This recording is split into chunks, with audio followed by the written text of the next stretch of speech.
Excelerate এনার্জির ভাসমান terminal এখন পুরোদমে গ্যাস সরবরাহে প্রস্তুত, কিন্তু 23 আগস্ট পর্যন্ত কোনো এলএনজিবাহী কার্গোই নেই। ফলে আরও অন্তত এক সপ্তাহ সারা দেশে ভয়াবহ গ্যাস সংকটের আশঙ্কা দেখা দিয়েছে। সংশ্লিষ্টদের অভিযোগ, নিয়মতান্ত্রিক প্রক্রিয়া পাশ কাটিয়ে রাজনৈতিক তদবিরে সরাসরি ক্রয় পদ্ধতিতে 6টি কার্গো আমদানির ভুল সিদ্ধান্তের কারণেই এ পরিস্থিতির সৃষ্টি হয়েছে। গতকাল এর একটি আসার কথা থাকলেও তা আসেনি। 23 আগস্টও একটি কার্গো আসার কথা ছিল, সেটিও আসবে না বলে জানা গেছে। এ অবস্থায় বাধ্য হয়ে সংকট কাটাতে তড়িঘড়ি করে আন্তর্জাতিক স্পট মার্কেট থেকে 5 এলএনজি কার্গো কেনার জরুরি দরপত্র আহ্বান করেছে সরকার।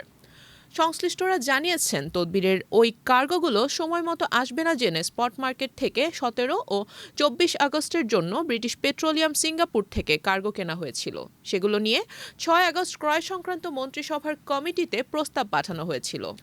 কিন্তু সেই কমিটি এই প্রস্তাব অনুমোদন না করে রাজনৈতিক তদবিরে 6 কার্গো আগে আমদানির নির্দেশ দেয়। জ্বালানি বিভাগ সূত্রে জানা গেছে, বিশেষ তদবিরকারীরা দেশের এই মুহূর্তের গ্যাস সংকটের জন্য দায়ী। মার্কিন কোম্পানি এক্সিলারেট এনার্জির টার্মিনাল থেকে এলএনজি খালাস করতে গত কয়েকদিন কোনো কার্গোর ব্যবস্থা করতে পারেনি সরকার। চলতি মাসের শুরুতে ব্রেক কিউব, ম্যাক্স অয়েল এবং জিংহু শিপিং নামে 3টি কোম্পানির কাছ থেকে 2টি করে মোট 6টি কার্গো এলএনজি কিনতে ক্রয় সংক্রান্ত মন্ত্রিসভা কমিটির কাছে প্রস্তাব পাঠায় জ্বালানি বিভাগ।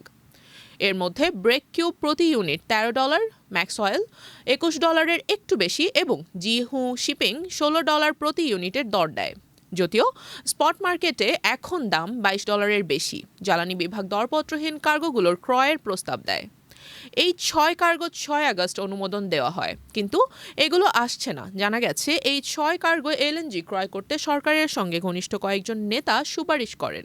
কিন্তু এ ব্যাপারে সংশ্লিষ্ট নীতি নির্ধারককে বারবার সাবধান করা হলেও কোনো কাজ হয়নি। রোববার বিকেলে ওই 6 কার্গোর পরিবর্তে স্পট থেকে 5 কার্গো কেনার দরপত্র আহ্বান করে আইজিপিএসএল। সেই দরপত্রে বলা হয়েছে 23, 26, 29 আগস্ট এবং 1 ও 4 সেপ্টেম্বর এসব কার্গো সরবরাহ করতে হবে। আজ বিকেল 4টার মধ্যে স্পটের এই ক্রয়ে দরপত্র জমা দিতে বলা হয়েছে। রুবাইয়াত জান্নাত, টাইমস 24।